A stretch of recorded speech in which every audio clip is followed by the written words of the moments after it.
Ajith is very பார்த்தாலே எல்லாரும் எல்லா பொண்ணுங்களுக்கும் பிடிக்கிற ஒரு ஹீரோ அப்படின்னு எல்லாரும் ப்ரொடக்ஷனோட தான் உட்காந்து சாப்பிடுவாரு. So it's like that. ரம்மு போல் ஏறலாம் ரம்பா அந்த நடையில் கலக்கலாம் நகுமா ஆனா அத்தைய போல் வருமா. அதான் அஜித் வந்து பார்த்துக்கிட்டே இருப்பேன். நான் வந்து நிறைய பேச மாட்டேன். Jai likes my dance a lot. அவர் தான் சொன்னார் ஷூட்டிங்கில். பிரியம்ல ஒரு மூமெண்ட் இருக்கும் தில்ருபா சாங்ல, இப்படி அவர் தான் பண்ணி காமிச்சு எப்படி நல்லா இவ்வளோ டான்ஸ் பண்ணுறீங்க அப்படின்னு சொல்லிட்டு. டாப் ஹீரோயின்ஸ் எல்லாருக்குமே தூக்கம் இல்லாமல் பண்ணுற ஒரு நடிகை மந்த்ரா அப்படின்னு சொன்னாங்க. அப்போ தான் எனக்கு தெரிஞ்சது, ஓ நான் இவ்வளோ டாப் ஆகிட்டேனா அப்படின்னு சொல்லிட்டு. எனக்கு எங்கள் அப்பா அம்மா பார்த்தா தான் ஷை, வேற யார் பார்த்தாலும். இப்போ அப்பா அம்மா இதில் நம்ம எல்லாம் எப்படி கட்டிப்பிடிக்க முடியும்? அவர் வந்து என்னை ஹக் பண்ணா நான் இப்படியே தான் இருந்தேன். எங்கள் அம்மா வந்து எதுவும் என் காதில், அம்மா நீ இப்படியே இருந்தா எப்படிடா அப்படின்னு. என்னமா பண்ணணும் அப்படின்னு. நீ கூட பிடிக்கணும். தூங்கா நகரில் ஒரு தூங்கா மருத்துவமனை பிரீத்தி ஹாஸ்பிட்டல்ஸ் 7810044444. I like ரெட்ட ஜட வயசு. of course Ajith is very பார்த்தாலே எல்லாரும் எல்லா பொண்ணுங்களுக்கும் பிடிக்கிற ஒரு ஹீரோ அப்படின்னு. So he is very cool person. Ajith வந்து ரொம்ப ஜோவியலாக பேசுவார். ஷார்ட் கேப்பில் எல்லாரும் கார்ட்ஸ் அம்மாவோட எல்லாம் கார்ட்ஸ் ஆடுவார். எல்லாரும் ப்ரொடக்ஷனோட தான் உட்காந்து சாப்பிடுவார். So it's like that. எல்லா படமும் என்ன நான் பண்ண வரைக்கும் எல்லா படமுமே ரொம்ப குறுகுறுப்பான ஒரு கேரக்டராக தான் நான் பண்ணினேன். ரெட்டச்சடை வயசுல ஒரு லிரிக் இருக்கும் மேம், கும்முன்னு இருக்குமா குஷ்பு, கும்முன்னு இருக்கலாம் குஷ்பு அப்படி நீங்க சொல்றீங்க. ரம்மு போல் ஏறலாம் ரம்பா அந்த நடையில் கலக்கலாம் நகுமா ஆனா அத்தைய போல் வருமா. நல்லா ஞாபகம் இருக்கு மேம். ரெட்டச்சடை வயசுடைய அந்த அனுபவங்கள்லாம் உங்களுக்கு ஞாபகம் இருக்கு? அது எப்படி இருக்கு? அஜித் சார் கூடிய அந்த டைம்ல எப்படி இருக்கு? அஜித் வந்து பார்த்துக்கிட்டே இருப்பேன். நான் வந்து நிறைய பேச மாட்டேன். நான் ரொம்ப சைலண்டாக இருப்பேன். பிகாஸ் ஏஜ் ஃபேக்டராக இருக்கலாம். அம்மா அப்பா 2 பேரும் வருவாங்க கூட. நான் ஜாஸ்தி யார்கிட்டயும் இவ்வளோ பேசினது கூட கிடையாது. ஷார்ட் பண்ணிவேன், வந்து அப்பா பக்கத்தில் அம்மா பக்கத்தில் உட்காருவேன், அவ்வளோதான். ஆனால் பார்த்துக்கிட்டே இருப்பேன். பார்த்துக்கிட்டே இருக்கணும் போல தானே இருக்கும். இந்த ஹே லுக் இப்போ விட அப்போ பார்த்தீங்கன்னா when I was doing நான் பார்த்தேன். இப்போ ஆக்சுவலி இப்போ நாங்கள் பார்க்கணும் முன்னாடி படங்களும் நிறைய பார்த்துருக்கேன். பட் இப்போ நான் உங்களுடைய வீடியோஸ்லாம் தெரிஞ்சுக்கணும் அப்படின்னா எல்லாம் பார்க்குறேன். இந்த மனுஷன் எப்படி இருந்திருக்காரு பாரு அப்படின்ற ஒரு ஃபீல். சொன்னேன் ஆசை படத்தை பார்த்தீங்கன்னா அவ்வளோ ஒரு சாமிங்காக இருப்பார்ல. சொன்ன பார்த்துக்கிட்டே இருப்பேன். அம்மா கேட்பாங்க என்னடி என்ன, இல்லை ஒன்றும் இல்லைம்மா என்ன சொல்ல முடியும். ஸோ அப்படி பார்த்துக்கிட்டே இருப்பேன். I like him very. அவர் பேசின விஷயங்களே அவரோட பேசின விஷயங்கள் ஏதாவது? அவர் வந்து ரொம்ப என்ன சொல்லுவாங்க, அவர் ஹியூமர் ரொம்ப இருக்கும் பார்க்க. அப்படி ஹியூமர் இருக்கும். ஆமாம், நானும் அப்படி எக்ஸ்பெக்ட் பண்ணல. பீச்சில் ஒரு சாங் பண்ணினோம், விஜிபி பீச்சில் ஒரு சாங் இருக்கும், அக்ரெசிவ் சாங். தக்கதிமி தாழ்மை சம்திங். அது பயங்கரமாக டான்ஸ் ஆடணும். அவர் கொஞ்சம் டான்ஸ் கொஞ்சம் டஃப் தான் அவருக்கு கொஞ்சம் டான்ஸ். அப்போது நாங்கள் பண்ணிகிட்டு இருக்கும்போது அப்போ he was writing something on the sand. நான் அவர் மேலே இப்படி படுத்துருக்கணும். அவர் ஷார்ட் அது லைட் பண்ணிகிட்டு இருக்காங்க. He was writing something and I was just வாட்சிங். ஒன்றும் இல்லை. அப்போ ஏதோ சொன்னார், எனக்கு ஞாபகம் பயங்கரமாக இருந்து உட்காந்து சிரித்தேன் நான். அது எனக்கு ஞாபகம். அவர் என்ன சொன்னாருன்னு, என்ன பார்க்குறேன்னு சொன்னாரோ, இல்லைன்னா என்ன பேர் எழுதுறேன் உன் பேர் இல்லை அப்படின்னு சொன்னாரோ, ஏதோ சம்திங் ஹி வாஸ் டெல்லிங். நான் இருந்து உட்காந்து சிரித்தேன். ஸோ அவருக்குள்ள அது இருக்குங்கிறது யாருக்கும் தெரியாது. எனக்கு ரொம்ப புதுசாக இருக்கு. இல்லை அவர் இப்போ எக்ஸ்பீரியன்ஸ் வைஸ் பார்க்கலாம், இல்லை ஏஜ் ஃபேக்டராக பார்க்கலாம். நம்ம ஒரு ஏஜுக்கு அப்புறம் நம்ம மாறிடுவோம். 16 வயசுல இருக்கிற மாதிரி தான் 40 வயசுல இருக்கணும் அப்படிங்கிறது இல்லை இல்லையா. கொஞ்சம் நம்ம சேஞ்ச் வரும் இல்லையா. அப்போ he was like that. அது இருக்கு அப்படின்னு சொன்னது வந்து யாருக்குமே மேபி தெரியாம இருக்கலாம். நான் ஒருவேளை பழகிருந்தா தெரியும். எங்க போய் பழகிறது படி உங்ககிட்ட கேட்கும்போது தெரியும். இருக்கு. அது வந்து க்ளோஸா இருக்கிறவங்களுக்கு தெரியுமா, இல்ல நான் எங்க டைம்ல இருக்கிறவங்களுக்கு தான் தெரியுமா அப்படின்னு எனக்கு தெரியும். ஓகே. ஸோ நீங்க ரெட்டச்சடை வயசு சார் கூட வந்து பண்ணியிருக்கீங்க. இப்போ இங்கிட்ட பார்த்தா ராஜா படத்துல வந்து இந்த வத்தல குண்டு பாட்டு இன்ன வரைக்கும் வந்து ஊரா இருக்கட்டும், எங்க சிட்டியா இருக்கட்டும், எல்லா இடத்துலயும் செம்ம வைபான ஒரு பாட்டு தான் அப்படின்னு சொல்லணும். ஸோ அந்த பாட்டு பண்றதுக்கான காரணம் என்ன மேம்? அஜித் தான் அதுக்கும் காரணம். ரொம்ப கேப் வந்துச்சு. ஹி வாஸ் அதுக்கு ரிட்டையர்ட் வயசுக்கு அப்புறம் ரொம்ப வருஷத்துக்கு அப்புறம் தான் அது பண்ணினேன். அப்போ வந்து மேரேஜ் ஆன புதுசு ஷாலினி கூட வந்திருந்தாங்க. ஓகே. ஷீ ஆல்சோ தேர். அப்போ கேரவான்ஸ் அப்போதான் புதுசு. ஓகே. கேரவான்ஸ் தொடங்கின ஒரு டைம் அது வந்து. அப்போ அவங்க வந்திருந்தாங்க. அந்த ஹியூமர் நான் அப்போ அவர்கிட்ட பார்க்கல. இல்ல அது சைலண்ட் ஆயிட்டாரு. ரொம்ப ரெஸ்பெக்டபிளா இருந்தாரு. வடிவேலு சார் கூட இருப்பாரு பஸ்ல, அந்த சீக்வென்ஸ்ல இருப்பாரு இல்லையா. ஸோ அவர் இருந்தார். Vadivel sir is very close to me. He use to call me. என்ன பிரியம்லேருந்து நாங்கள் ட்ராவல் பண்ணுவோம். He use to call me மந்து மந்து அப்படின்னு தான் கூப்பிடுவார். ஸோ நல்லா இருந்துச்சு. ஷாலினி கூட என் கூட பேசுவாங்க நல்லா. She was also there. So வெட்டரஜோட வயசுக்கும் இதுக்கும் நான் பார்த்தது வந்து நிறைய டிஃப்ரென்ஸ் இருந்துச்சு. எனக்கு வந்து லவ் டுடே ரொம்ப பிடிக்கும். I mean the character because a friend அப்படிங்கிறது தான் நான் ரொம்ப ஃபீல் பண்ணினேன். ஏன்னா விஜய் கூட நடிக்கும் போது I am so happy and Vijay likes my dance a lot. அவர் தான் சொன்னார் ஷூட்டிங்கில். பிரியமில் ஒரு மூமெண்ட் இருக்கும் தில்ருபா சாங்கில். அது இப்படி அவர் தான் பண்ணி காமிச்சு எப்படி நல்லா இவ்வளோ டான்ஸ் பண்ணுறீங்க அப்படின்னு சொல்லிட்டு. That time I was very small, like I was 15 years old I think. Just அந்த தில்ருபா பண்ணும்போது லவ் டுடே பண்ணும்போது லவ் டுடே தில்ருபா பண்ணும்போது 14 தான். அப்படியா? ஆமா மேம் வீடியோ பார்த்தேன் மேம். 15 உண்மையிலே உங்களுக்கு அப்ப? ஆமா. அப்ப வீடியோ எப்படி நீங்க அவ்வளவு அழகா டான்ஸ் ஆடுறீங்க? எப்படி அந்த அதுதான் அவர் கேட்டாரு. அதுதான் விஜய் கேட்டாரு. அதுவும் இல்லாம விஜய் சார் வந்து எனக்கு வந்து மந்த்ரா மேம் இந்த படத்துல நடிக்கணும்னு கேட்டு உங்களை வந்து இது பண்ண சொன்னாங்க. அப்படியா? உண்மைதான்? அது எனக்கு தெரியாது. எனக்கு வந்து சௌத்ரி சார் தான் என்ன வந்து அப்ரோச், அந்த ப்ரொடக்ஷன்லேருந்து என்ன அப்ரோச் பண்ணாங்க. நான் ஐ அக்செப்டட். பட் எனக்கு வந்து ஃப்ரெண்டு அப்படிங்கிறது எனக்கு தெரியாது. ஓகே. ஸோ படம் பார்த்துட்டு ப்ரிவியூவில் நான் அழுதுட்டேன் அப்பா கிட்ட. ஏன்னா because I didn't expect that I'm just a friend of Vijay. So because I am doing as a heroine. அப்போது பிரியம் நல்லா போகலனாலும் ஆவரேஜ் ஃபிலிமாக இருந்தால் கூட அந்த சாங்ஸ் எல்லாம் ஹிட்டு. நான் வந்து ரொம்ப ரீச் ஆயிருந்தேன் ஆடியன்ஸ்க்கு. ஸோ நான் எக்ஸ்பெக்ட் பண்ணலப்பா இந்த மாதிரி லாஸ்ட்டில் கூட என்ன ஃப்ரெண்டாக தான் வச்சுட்டாங்க அப்படின்னு சொல்லிட்டு. பட் அது ரொம்ப நல்லா ரீச் ஆயிடுச்சு அந்த கேரக்டர். கிட்டத்தட்ட நம்மள பெஸ்டியாவே கடைசி வரை வச்சுட்டாங்க. Okay ma'am. என்ன படம் பாத்தீங்க ரீசன்ட்டா? ராயன்.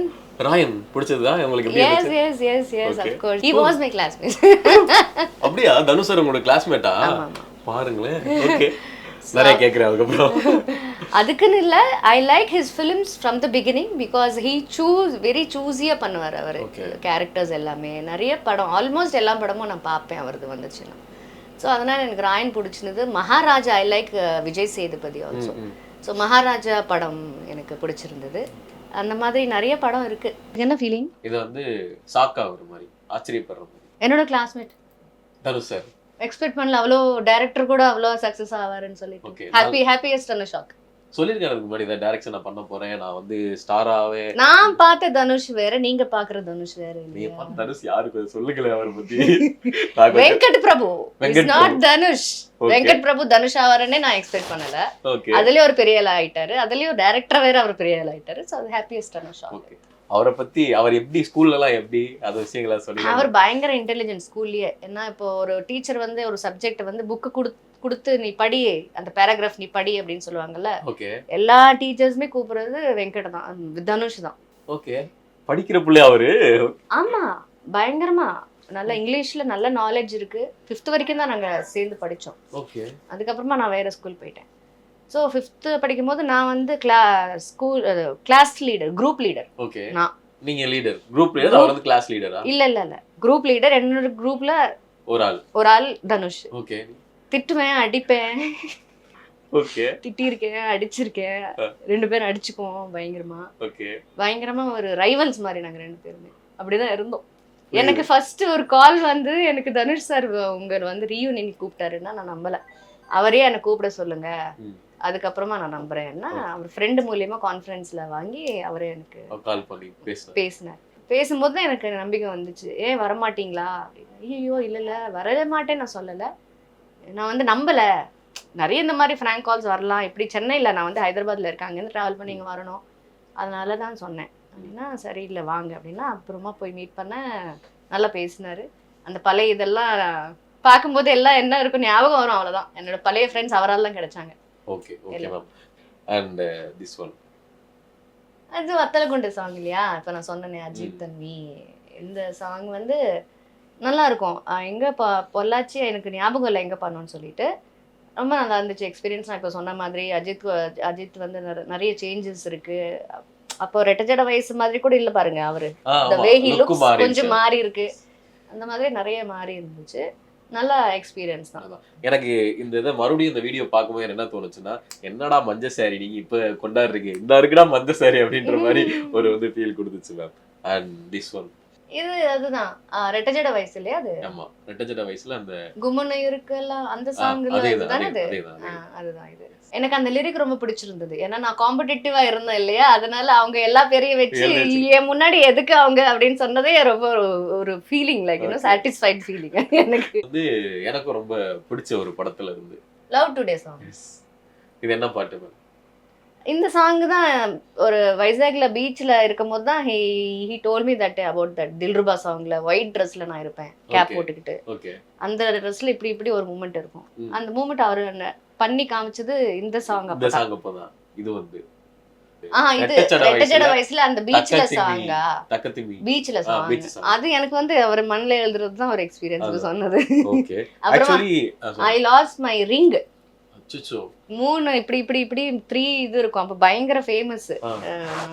ஃபிளாக் கலர்ல 3 ரிங் இருக்கும். சென்டர்ல ஒயிட், இந்த மாதிரி கீழே ஒரு மேல ஒரு ரிங். பீச்ல வந்து நாங்க புரள்ற மாதிரி அவர் என்ன தூக்கி போடுற மாதிரி இப்படி இப்படி இருந்தா ஐ லாஸ்ட் தட் 3 ரிங்ஸ் ஒரே டைம்ல. இந்த சாங் அப்பதான். அண்ட் வந்து இந்த கார் இருக்கு பாத்தீங்களா, இது ஃபுல்லா டிராவல் ஆகிட்டே இருந்துச்சு. கடைசியில இந்த ஷாட்ல மட்டும் கொளுத்தி விட்டீங்க. அது கரெக்டா? அது ஒரே கார் தானா? அது ஒரே கார் தான். ஒரே கார் தான்.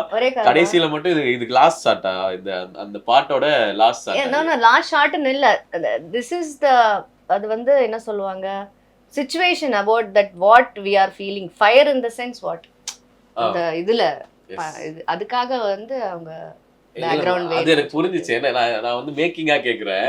அது வரைக்கும் அந்த பாட்டு வந்து அந்த கார் மேல நிக்கிற மாதிரி ஒரு ஷாட் இருக்கும். நீங்க அந்த கார் உள்ள இருக்கிற மாதிரி இருக்கும், பேக்ரவுண்ட்லயும் இருக்கும். அது லாஸ்ட் ஷாட். அந்த காரை ஃபுல்லா யூஸ் பண்ணிட்டாங்கப்பா, கொளுத்தி போட்டு முடிச்சிட்டாங்கப்பா அப்படின்ற மாதிரி இருந்தது. Okay, Dilruba song. Yes. So இந்த பாட்டோட எக்ஸ்பீரியன்ஸ் உங்களுக்கு எப்படி இருந்துச்சு? பயங்கரமா இருந்துச்சு. ஏன்னா Arun is a very good dancer. ரொம்ப நல்லா பண்ணுவாரு டான்ஸ். நான் அவருக்கு ஈக்குவலாக பண்ணணும் அப்படிங்கிறது என்னோட ஆம்பிஷன். அந்த சாங்கில் 3 நாளில் முடிச்ச சாங்கு. நாங்கள் எதிர்பார்க்கவே இல்லை. அந்த சாங்கு தான், அந்த சாங்காகவே வந்து பார்க்குற ஜனங்க இருக்காங்க. தெலுங்குல டப் பண்ணது கூட தில்ருபா சாங் தான் ஹிட். ஆமாம், தெலுங்குல கூட எங்கள் வீட்டுக்காரே சொல்லுவார், தில்ருபா சாங் தானே இது அப்படின்னு சொல்லிட்டு. ஸோ அந்த அளவுக்கு தில்ருபா சாங் வந்து அவ்வளோ அட்ராக்டிவாக இருக்கும்னு நாங்கள் எக்ஸ்பெக்ட் பண்ணலை. கடன்னு அந்த எதுவாக இருந்தாலும் இவ்வளோ பேருக்கு சமைக்கணும்னா அது வந்து ரொம்ப டைம் எடுத்துக்கிட்டு பண்ணால் நல்லா இருக்காது. சீக்கிரம் சமைக்கிறது தான் நல்லா இருக்கும்னு சொன்னாங்க. அந்த மாதிரி இந்த சாங் எங்களுக்கு எக்ஸ்பீரியன்ஸ். ராஜசேகர் பாட்டா அசிங்கமா இருக்கும். அடுத்த ட்ரோல் மெட்டீரியல் மாட்டிருக்க வேணாம், விட்டுருங்க, ஏதோ ஃப்ளோல கேட்டுட்டேன். அப்போ உங்களுக்கு வந்து இவங்கெல்லாம் வந்து நமக்கு காம்படிட்டிவ் அப்படின்னு ஒன்று இருக்கும்ல, எல்லாம் ஈக்குவல் இருக்கும், அந்த மாதிரி யோசிச்சிருக்கீங்களா? அப்போ வந்து கொடி கட்டி பறந்தவங்க யாரு? நான் பண்ணும்போது ரம்பா, நக்மா மேடம், ரம்பா டாப்ல இருந்தாங்க. அதுக்கப்புறமா சிம்ரன். அந்த மாதிரி ஒரு மேகசின்ல எனக்கு ஞாபகம் இல்லை எந்த மேகசின் சொல்லிட்டு, பிரியம் வந்ததுக்கு அப்புறமா லவ் டுடே நல்ல ஹிட் ஆச்சு இல்லையா, அதுக்கப்புறமா வந்த ஒரு மேகசின்ல ஒரு ஒரு இன்டர்வியூ கூட இல்லை, அவங்களுக்கு வந்த ஒரு காலம்ல என்ன எழுதியிருந்தாங்கன்னா, டாப் ஹீரோயின்ஸ் எல்லாருக்குமே தூக்கம் இல்லாம பண்ற ஒரு நடிகை மந்த்ரா அப்படின்னு சொன்னாங்க. அப்போதான் எனக்கு தெரிஞ்சு, ஓ நான் இவ்வளோ டாப் ஆகிட்டேனா அப்படின்னு சொல்லிட்டு. ஸோ நான் வந்து அவங்களுக்கு காம்படேட்டிவாக நினைக்கல. Rambha is very close to me and Simran also is very bestie. So Devayani இவங்கெல்லாம் எனக்கு பெஸ்டிஸ் தான். தேவயானி அவங்க கூட. ஸோ அந்த மாதிரி நாங்கள் எல்லாம் வந்து ஹெல்த்தியாக தான் இருந்தோம். ஒரு படம் பண்ணும்போது, மல்டி ஸ்டாரர் படம் பண்ணும்போது இன்னைக்கு நாளைக்கு ஹீரோயின்ஸ் எப்படி இருக்காங்கன்னு எனக்கு தெரியாது. நாங்கள் எல்லாம் ரொம்ப ஃப்ரெண்ட்லியாக தான் இருந்தோம்.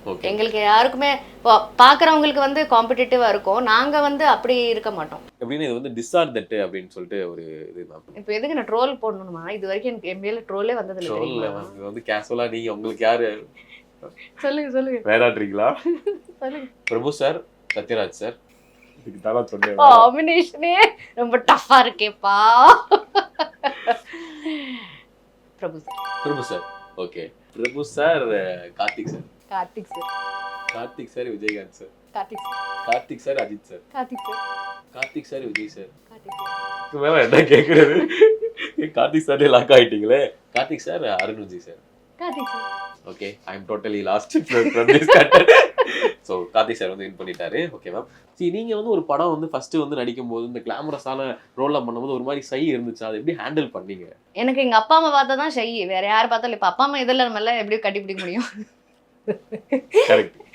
ஏன்னா அது நம்ம வந்து மைண்டில் நம்ம வந்து ஃபிக்ஸ் ஆகிடும், இது நடிப்பு தான், நம்ம ஃபீலிங்ஸ் காட்டுறது கூட ஒரு நடிப்பு தான் அப்படிங்கிறது நம்மளுக்கு ஃபிக்ஸ் ஆகிடும் மைண்டில். ஆப்வியஸ்லி நம்ம படம் பண்ணும்போது எனக்கு ஃபஸ்ட்டு ஒரு ஹக் சீன் கன்னட மூவி அது ரிலீஸ் ஆகலை, பிரியத்துக்கு முன்னாடியே பண்ணும்போது ஹீரோ என்ன ஹக் பண்ணுவார், நான் இப்படியே 2 கை இப்படிதான் இருக்கும். நானே இப்படி ஹக் பண்ணதான் நான் ஹக்கிங் சொல்லுவாங்க. அவர் வந்து ஹக் பண்ற ஒரு மாண்டேஜ் சாங் மாதிரி பண்ணாங்க. அவர் வந்து என்னை ஹக் பண்ணா நான் இப்படியே தான் இருந்தேன். டேரக்டர் வந்து எப்படி சொல்றதுன்னு அவருக்கு தெரியல. நான் வந்து பொம்பளை பொண்ணு. எங்க அப்பா கிட்ட போய் சொல்லியிருக்காரு, எங்க அப்பா எங்க அம்மா கிட்ட போய் சொல்லியிருக்காங்க. எங்க அம்மா வந்து எதுவும் என் காதுல, அம்மா நீ இப்படியே இருந்தா எப்படிடா அப்படின்னு. என்னமா பண்ணணும் அப்படின்னு, நீ கூட இப்படி பிடிக்கணும் அப்படின்னு சொன்னாங்க. அப்பதான் எனக்கு தெரியும் ஹக்கிங்னா என்னன்னு சொல்லிட்டு. ஓகே, பச்சை பிள்ளை கூட்டு வந்து அந்த மாதிரி அதுக்கப்புறமா வந்து மைண்ட்ல ஃபிக்ஸ் ஆயிடுச்சு. எத்தனை பேர் இருந்தா எங்களுக்கு வந்து லிப்லாக் சீன் இருந்தாலே கமல்ஹாசன் சார் தான் நம்மளுக்கு வந்து ஒரு ஐகான் மாதிரி இல்லையா. ஆனா இன்னைக்கு பாத்தீங்கன்னா லிப்லாக்ங்கிறது ரொம்ப சாதாரணமா போச்சு. ஸோ அந்த அளவுக்கு வந்து இப்போ வந்து ஹக் பண்றதுக்கே நம்ம அவ்வளோ ஷை ஃபீல் பண்ணோம். அப்பா அம்மா இருக்கக்கூடாது, இல்லை எவ்வளோ பேர் இருந்தாலும் நம்ம நடிப்பு தான் ஃபிக்ஸ் ஆகி நம்ம வந்து ஃபீல் பண்ணோம். ஹக்கிங் இருக்கும், கிஸ்ஸிங்னா இங்கே தான் இருக்கும், லிப்லாக்னா நாங்கள் இப்படி கவர் பண்ணுவோம் ஃபேஸ் எல்லாம். 2 பேருமே இப்படி கவர் பண்ணிக்கிட்டா அந்த மாதிரி முடிச்சிருவாங்க. ஆனா இப்போ அவ்வளோ அளவுக்கு வந்து அவங்க பண்றாங்க அப்படின்னு சொன்னா அது வந்து ரொம்ப நான் வந்து கிரேட்டா ஃபீல் பண்ணணுமா இல்லை என்ன இப்படியே ஆயிடுச்சுன்னு ஃபீல் பண்ணணுமான்னு எனக்கு தெரியும். என் குழந்தைய உட்கார வச்சு ஏதாவது படம் பார்க்கணும்னா அது ஒரு ஏதாவது வந்துருமோ சீன் அப்படின்னு சொல்லும் போது என் பொண்ணு ஏதோ கீழே பட்டதை எடுமா கொஞ்சம் அப்படின்னு சொல்றது. என்ன பண்றது, அவங்களுக்கும் என்டர்டெயின் இருக்கணும் இல்லையா, அதை படம் பார்க்கணும்னா. ஹக்கிங் வரைக்கும் இன்னைக்கு நாளைக்கு யாரா ஃப்ரெண்ட்ஸா இருந்தாலும் நம்ம ஹக் பண்ணிக்குவோம், ஹாய் ஹலோ ஹவர் யூ, ரொம்ப நாளைக்கு அப்புறமா பார்க்கும், அந்த மாதிரி இருக்கலாம். அந்த மாதிரி என் குழந்தைய உட்கார வச்சு ஒரு படம் ஒரு OTT-ல பார்க்கணுன்னாவே, படம்னா கூட பரவாயில்ல, OTT-ல நிறைய ஒரு நம்மளாலவே பார்க்க முடியாத ஒரு நிறைய சீன்ஸ் வருது. அதெல்லாம் அவளை உட்கார வச்சுட்டு பாக்குறதுக்கே பயமா இருக்கு. தூங்கா நகரில் ஒரு தூங்கா மருத்துவமனை பிரீத்தி ஹாஸ்பிட்டல்ஸ் 7810044444